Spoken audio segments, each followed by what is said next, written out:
Bien-aimés frères et sœurs, vous connaîtrez la vérité et la vérité vous affranchira. Ça, c'est pas moi qui le dis, c'est la Bible qui le dit. Mais moi, je vous dis bien, vous connaîtrez la vérité historique, notamment celle de vos ancêtres kémites, et vous aurez une vision globale de ce que c'est que la vraie souveraineté politique. J'ajoute, vous reviendrez à la spiritualité africaine ancestrale et vous comprendrez les enjeux de l'indépendance économique. Et pour terminer, vous accepterez votre identité culturelle kémite et vous obtiendrez deux choses. La première, c'est la paix. La seconde, c'est le développement, à une condition. L'unité de toute l'Afrique noire, l'unité de tous les Noirs du monde entier. Otep à tous, bienvenue sur la chaîne des panafricanistes par essence, par conviction et par excellence. Celle des citoyens kémites par nécessité et obligation de combat. Nous sommes une chaîne qui n'est guidée que par nos ancêtres et rien que par les ancêtres qui appartiennent à l'égrégore du monde noir. Par conséquent, nous ne croyons en aucun Dieu venu de l'étranger. Toutefois, cette vidéo n'est aucunement destinée à inciter à la haine ou à la violence, car nous menons un combat qui est d'abord et avant tout spirituel, intellectuel et démocratique.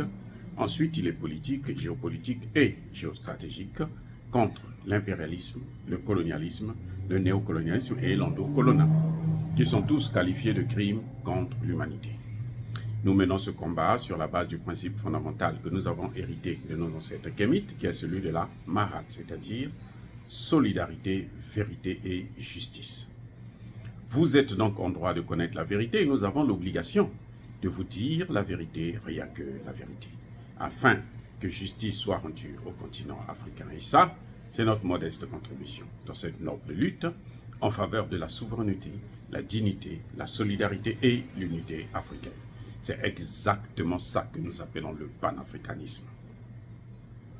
Bien-aimés frères et sœurs, la campagne électorale a déjà commencé ici aux États-Unis. On est déjà pratiquement rentré dans les primaires. Donc les coups bas, les coups politiques se multiplient. Vous le savez déjà que Donald Trump a été condamné pour au moins plutôt pas condamné, mais est accusé par la justice américaine. Et il a 37 chefs d'inculpation. Pour Donald Trump, c'est une manœuvre politicienne de Joe Biden. Mais Joe Biden lui-même, il a des sérieux problèmes parce que 70% des Américains trouvent qu'il est trop vieux. Et une bonne partie des démocrates aussi le pensent. Et ils ne sont pas prêts à voter pour lui encore. Et ça aussi, c'est un des créneaux que Donald Trump est en train d'utiliser. Il a dit dernièrement, il dit « God save the Queens ».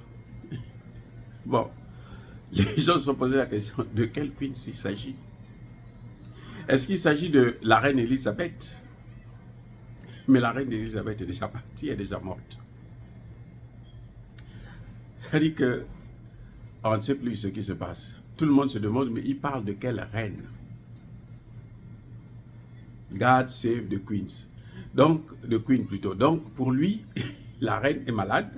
Il faut la sauver pour qu'elle puisse guérir et continuer à gérer l'Angleterre. D'après certaines interprétations, puisque personne ne connaît qui est cette reine dont il parle. Donc c'est un grand problème pour lui de gérer cette situation. Il est décidé à collecter au moins 2 milliards de dollars. Donald Trump, depuis son inculpation, il a pu collecter 7 millions de dollars.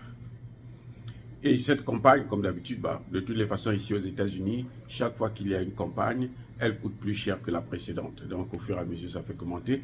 Cette campagne va coûter trop cher. Parce que ça joue de beaucoup. L'argent que vous arrivez à collecter, il y a beaucoup de candidats qui, lors des élections, ils sont obligés d'abandonner parce qu'ils n'ont plus d'argent. Donc il faut avoir beaucoup d'argent pour pouvoir mener la campagne, tenir jusqu'au bout. Mais ce sont les problèmes, le grand problème, c'est que Joe Biden, il a un problème avec son âge et sa santé. les gens estiment que sa santé mentale est vraiment a pris un coup. Et Donald Trump a des problèmes avec la justice. C'est vrai que Joe Biden aussi a des problèmes avec la justice, il ne faut pas l'oublier. Hein? L'histoire de, comment on appelle, l'ordinateur de son fils. Hein? Il y a là-bas aussi, il y a trop de chefs d'inculpation.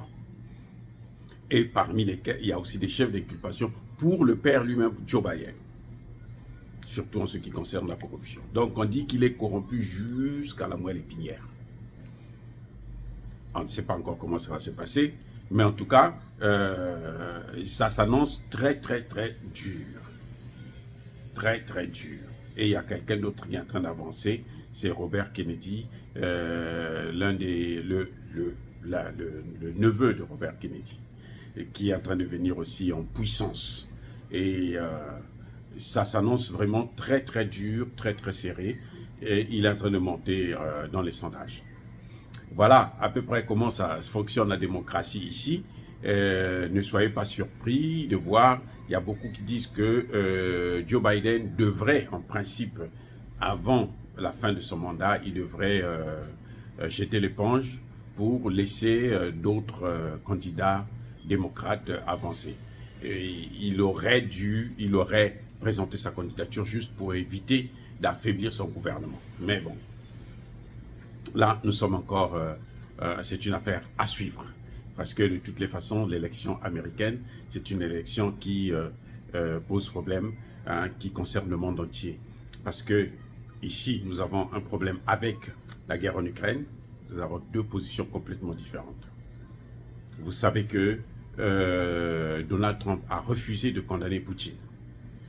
Ah oui, il a refusé catégoriquement et ça a soulevé un tollé. Et il a dit tout simplement que moi, dès que je serai élu, en 24 heures, j'arrête cette guerre. Comment? Il n'a rien dit. Mais en tout cas, il a dit, dès que je serai élu, j'arrête cette guerre. Joe Biden, lui, c'est le va-t-en-guerre. Il faut aller jusqu'au dernier Ukrainien. Mais le message, les Américains ne comprennent pas encore. Parce que ce n'est qu'après parfois que les Américains comprennent, puisque les médias ici, ils ne parlent pas trop de ça. C'est-à-dire que ce sont des informations qui ne circulent pas comme les informations normales. Il faut vraiment être un chercheur pour pouvoir dénicher ce genre d'informations. Ça est là, on les donne, hein, la presse donne les informations. Mais ils parlent de ça de façon telle que vous ne vous intéressez pas à ça. Parce que de toutes les façons, beaucoup d'Américains ne s'intéressent pas vraiment à l'Ukraine. Même si ils pensent qu'il faut sauver l'Ukraine, mais les gens ne s'intéressent pas dans les détails, quoi, ce qui se passe, ainsi de suite. Et c'est ça qui est problématique dans cette élection. Donc on voit là deux positions complètement différentes. Sur l'Afrique, là, on ne sait pas encore. Ce que nous savons, c'est que pour Joe Biden, il faut occuper l'Afrique. Est-ce que Donald Trump aussi viendra faire la même chose? On attend encore. Il ne s'est pas vraiment bien prononcé là-dessus. Mais ce n'est pas Donald Trump qui a mis la base du Niger. C'est Barack Obama. Donald Trump a laissé faire. Et il n'a pas vraiment travaillé là-dessus. C'est depuis que Biden est venu qu'il a renforcé encore cette base-là. Et puis bon, maintenant, vous savez que ils ont occupé maintenant, ils ont pris le G5 Sahel et ils vont travailler avec le G5 Sahel pour dominer le Sahel. Et on va suivre là, cette affaire, mais j'espère que le Burkina Faso prendra ses responsabilités pour sortir du G5 Sahel moins le Mali. Dire cela, c'est inciter à la haine ou à la violence? Non. Comme d'habitude, il y a ma colère. Oh, bien-aimés frères et sœurs, soyez bénis, abondamment bénis par le Dieu des Kémites et par nos ancêtres angélisés. Mais que tous ceux qui persécutent le continent africain, le pillent et le déstabilisent, qu'ils soient noirs, blancs, chinois, arabes, indiens ou qui qu'ils soient maudits, punis, foudroyés, neutralisés, effacés, écrasés par le Dieu des Kémites et par nos ancêtres angélisés. Vive l'Afrique éternelle, j'ai dit et j'assume.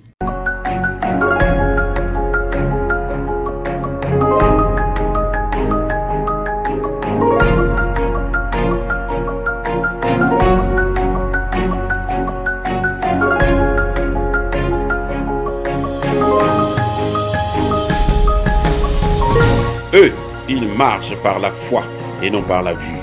Mais moi, je vous conseille vivement de marcher par la connaissance scientifique et historique, notamment celle de nos ancêtres kémites, par les cinq sens et par l'intelligence. À vous, à Pierre.